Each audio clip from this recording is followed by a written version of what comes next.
point de presse bi donc Benjamin a fait à peu près l'exposé de ce qui s'est passé mais néanmoins il faut qu'on rentre sur certains détails yoo xamante ne mooy li ëpp solo ci match bi. Dieu a fait que moi je suis le manager général du club mais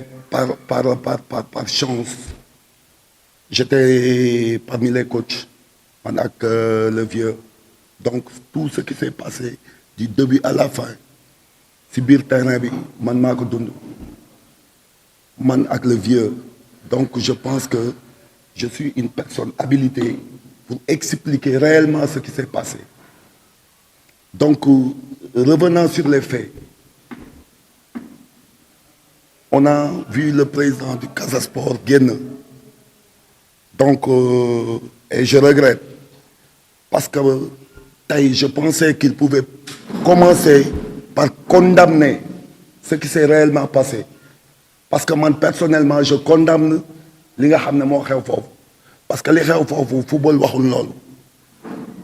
muy ci AGEL que muy ci Casa Sport c'est un acte boo xamante ne vraiment kenn souhaitewul gisati ko parce que ça nous fait mal ñun ñëpp tout le monde est sportif donc moom deful loolu donc bi mu génnee ses premiers actes mooy jéem a enfoncer le clou tout le temps déversant essayer de déverser tout sur AGEL mu nekk loo xam ne aussi je le dis haut et fort xaaruma ko si woon si moom parce que xam na ma man xam naa ko parce que yàgg naa si football bi aussi ñëpp xam nañ ma si football bi donc de ce fait revenant sur les faits lépp lu ñu fi wax lu dul Casa Sport peut-être que nit ñi image yi ñuy gis mooy image yi nga xam ne moo déclenché les hostilités mais les images mais li déclenché les hostilités c'est loin d'être ces images qu'on a vues loolu mooy dëgg parce que ñun dès notre arrivée au stade on a commencé à di dund loo xamante ne ñun bañ dee AGEL ba léegi on n'a jamais vécu ça déjà pour que ñu échauffé wu rek c'était tout un tas de problèmes ils nous ont énervés de partout et de n'importe comment mais on a su comme ni ko Benjamin waxee on a su garder notre sang-froid de garder suñu sang-froid di garder suñu sang-froid ils nous sànni ci échauffement bi il a fallu que Badara interpeller le délégué fédéral parce qu'il y avait des insultes partout et en plus loolu du lu ñuy wax nii rek les images sont là on va après donner tous les images yi nga xamante ne am nañ ko mu nekk des images vraies en vidéo moment échauffement di fustiger aussi la fédération il faut pas qu'on oublie que ce problème c'est manque d'organisation fédération moo si njëkku comment on peut organiser une demi-finale de Coupe du Sénégal mais attends mais jusqu'à je ne sais pas 15h15 ou 15h ba moment ñun bi ñuy échauffé wu il y avait pas les services d'ordre amul service d'ordre yi je ne sais pas ils sont venus 15h et quelques ñun échauffé wu nañ ba pare les services d'ordre n'étaient pas là donc on a vécu tout ça avant qu'on rentre même dans le match ou quoi que ce soit et les images sont là dans le match aussi d'abord ñoom ils ont véhiculé des images comme quoi que ñun AGEL on a commencé par di jël seen serviette boobu on l'a bien vu suñu joueur def na ko moo njëkk a indi les problèmes notre joueur dem na jël seen serviette mais avant ça à la 33e minute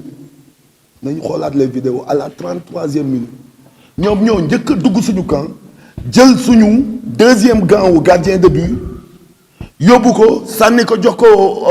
comment dirais-je le ramasseur bi jël ko jox ko les supporters derrière donc ñoom ñoo njëkkee loolu ñun on a fait biñ ko defee mais suñu joueur avant muy traverser foofu mais luñ ko deful c'est entre foofu amul Ok, on a repris le match. Nous reprenons le match. Ba moment bi nga xamantene fa la hostilité yi commencé loo xam ne je condamne que muy côté Agel que muy côté Casa Sport tey ñun ñi ñu nekk fii yëpp on sait que tey ku nekk am nga papa Dieu a fait que ñun tey Agel le vieux c'est le papa du capitaine d'équipe. Le vieux Alioune Ndiaye, c'est le capitaine. C'est le papa du capitaine d'équipe. Quoi qu'on puisse dire, l'entraîneur de Casa Sport, mon njëkk assommé le vieux. Et du loo xam ne dañ koy wax nii pour taxaw qui que ce soit duñ jàkkaarloo ay télé di wax lu amul. Lu ñu wax rek dañuy indi les firnde dañuy indi firnde yi parce que les images sont là. C'est ce qui a provoqué que le petit aussi voit cette image te biñ ko dóoree dafa yegg suuf et ils n'ont pas laissé le petit ñëw mais nag les gens mal intentionnés xam nga tey mbir boo si xamul dara il faut demander wala nga xool source bi wala nga xool comment ça s'est passé li may wax nii noonu la demee si le petit ñëw réagir non pour sauver son papa après nag lii xew yëpp xaw maintenant je vais dire une chose boo xamee ne ça me tient à cœur gis nga Sénégal tant que mu nekk au niveau de la fédération au niveau de la fédé je dis et je pèse bien mes mots tant que nawloowuñu nit ñi nawloowuñu club yi que mu nekk un soi-disant comme il l'appelle un petit club wala mu nekk un grand club tant que nawloon tew ñu suñu biir tant que bàyyiwuñu les copinages ces problèmes-là du fi jógee parce que ça aurait été le Jaraaf par exemple je donne un nom comme ça ça aurait été le Jaraaf peut-être que l'organisation sera meilleure que ça c'est sûr tey il y a un fait nous fi ñu mën a yam la ñuy yam mooy expliquer l'opinion comment les choses se sont passées accompagnées que par des images mais on le dit nous tous Agel haut et fort on attend la réaction de la fédération par rapport à ça on attend fermement la réaction de la fédération par rapport à ça parce que si monde de football ñëpp kenn mënul taxaw ne musuma gis joueur ak joueur yi xeex kenn mënul taxaw ne gisuma joueur ak entraîneur buy xeex mais on n'a jamais vu des supporters yoo xamante ne ñëpp descendre sur le terrain pour di xeex ak ay joueurs et ces images-là ont parcouru le monde j'interpelle la fédération je les interpelle à l'occurrence le président Maître Augustin Senghor ça c'est un problème sérieux bu ñu foog ne peut-être qu'ils vont passer l'éponge et avancer sur autre chose nous ça nous tient à cœur on attend fermement leur réaction et par rapport à leur réaction ñun aussi on saura quoi faire parce que ce problème-là c'est un problème boo xam ne c'est pas un problème minime tout Rufisque ba Bargny on m'interpelle de partout en attendant le Casa Sport avec pied ferme je parle pas pour parler comme ça donc je les interpelle ñoom ñu xam ne ça c'est pas un problème bu ndaw parce que c'est un problème boo xam ne yàlla moo si def sutura y a pas mort d'homme on a pas mal de blessés nañu arrêté seen copinage yooyu ñoom ñoo nekk à la tête de la fédération ñoom ils sont toujours ensemble li mbir mi laaj li mbir mi laaj nañ ko def suñu bëggee jàmm laa wax de suñu bëggee jàmm et je pèse bien mes mots suñu bëggee jàmm li mbir mi laaj ñoom nañ ko def.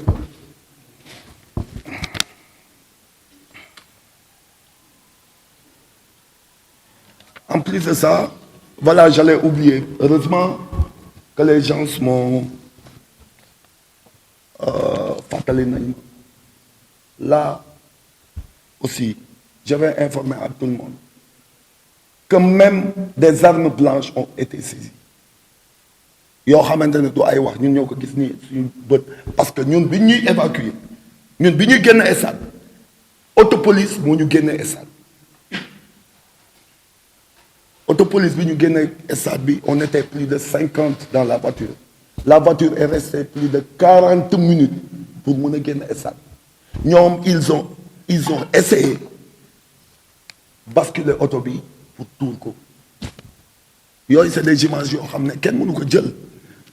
man j'étais dans la voiture j'ai resté plus de 40 à 50 minutes je pense que même Paco ak Niang ils étaient dans la voiture mais ils ont balancé la voiture parce qu'on était 50 la voiture est lourde ñun 50 personnes ils ont essayé de balancer pour daaneel oto bi pour rey ñu tout ça c'est des choses yoo xam ne dafa am ñoom duñ ko dindi la voiture de la police pour nous évacuer il a fallu que imagine il a fallu que comme que ñoom déjà bari nañ buntu stade bi ak ay xoyeer parce que y avait pas assez d'éléments les éléments aussi n'ont pas eu la sommation n'ont même pas eu la sommation n'ont même pas eu je ne sais pas ay autorisation pour dégager foule on est resté 40 minutes foofu dans la voiture mënoon nañ sax dee foofu asphyxié bi demee ba policier bi xam ne voilà maintenant là où nous sommes bu demoon tey les gens peuvent mourir dans la voiture 50 personnes si fourgonnette si le forcé bi muy jàll si buntu bi dafa forcé buntu bi ak ay xeer mu jàll si je pense que même il a un problème avec la voiture parce que après oto bi nu mu doon dawee tu sentais que soit crevé na soit am na problème noonu la continuer avec la même vitesse parce que partout où on passait il y avait des gens qui nous attendaient c'est-à-dire que yàlla moo ñu suturaal c'était la mort pour tout le monde bi ñu eggee ñu denc ñu foofu je vais venir sur autre chose boo xam ne le président du Casa Sport l'a dit et je regrette c'est-à-dire que ce qu'il a dit il n'a pas compris ceux qui l'ont apprécié ils n'ont pas compris parce que ñun aussi notre problème principal c'était la sécurité de AJEL loolu rek moo ñu importé woon instant boobu amul leneen lu ñu importé il est venu si ñun si benn escadron la ñu def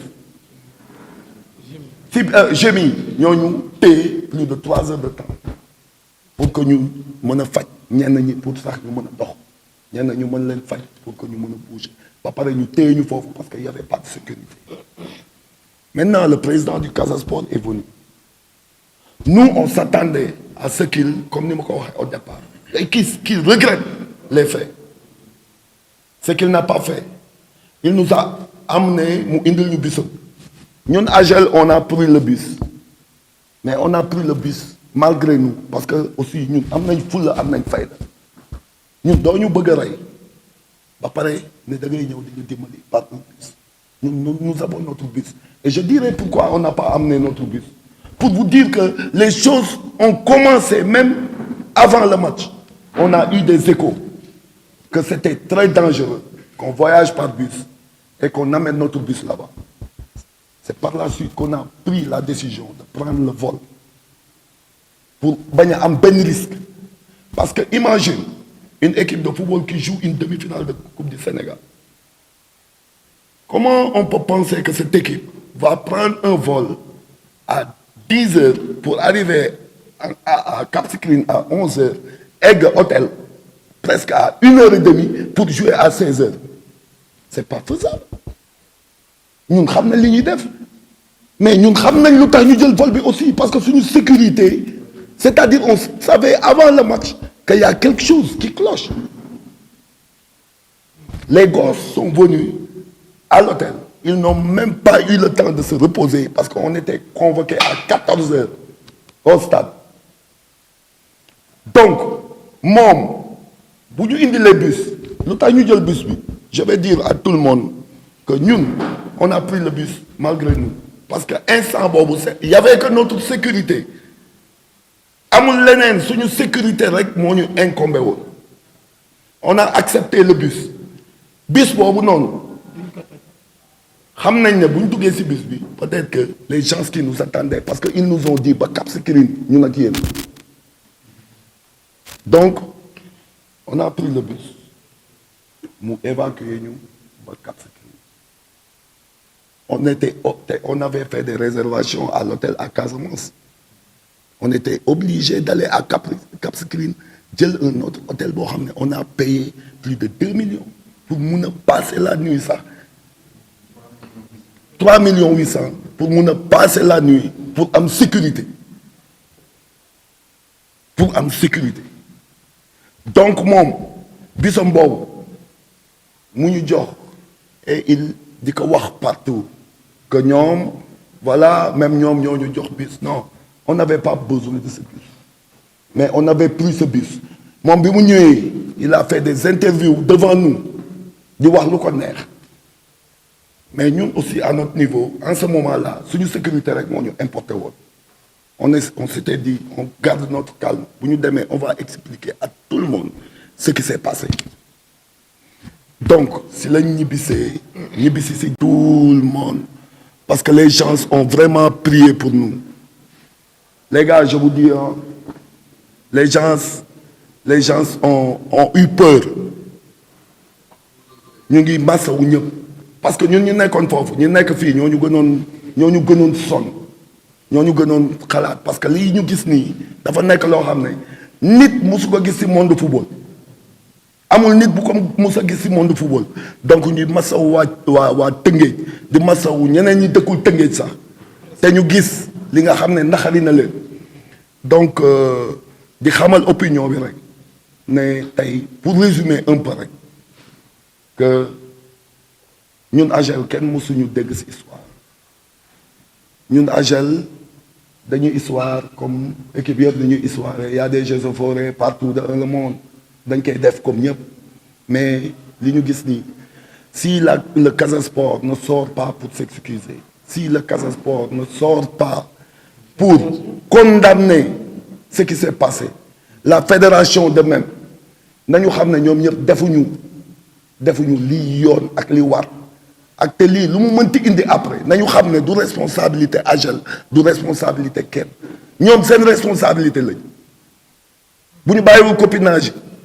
est-ce que comprendre nga ça aurait été AGEL le Casa Sport ñëw fii ñu def leen noonu bal ba tàkk na bu yàgg ok maintenant comme je l'ai dit damay brosser tuuti rek pour ñu xam aussi ñoom bu ñu xamul ñan ñooy AGEL ñun ñu wax leen ñan ñooy AGEL parce que ñun xam nañ suñu bopp ñun ñooy ñi nga xam ne on a fait 7 ans waaw ñun ñoo def 7 ans on est allé en 4 finales de coupe 3 coupes du Sénégal ak benn championnat ces mêmes gens là ñoo ñëw jouer jël dernier finalu coupe du Sénégal junior détenteur coupe du Sénégal junior AGEL ces juniors là ont resté 2 ans sans compétition pour la fédération s'ils n'ont pas cette information tey ces juniors là yi nekkoon yu joué woon finale boobu ñoo doon joué demi-finale donc il faut qu'ils respectent les gens donc je remercie tout le monde bu fekkee wax ji xaw na ñagas ou quoi que ce soit donc je remercie tout le monde les gars merci beaucoup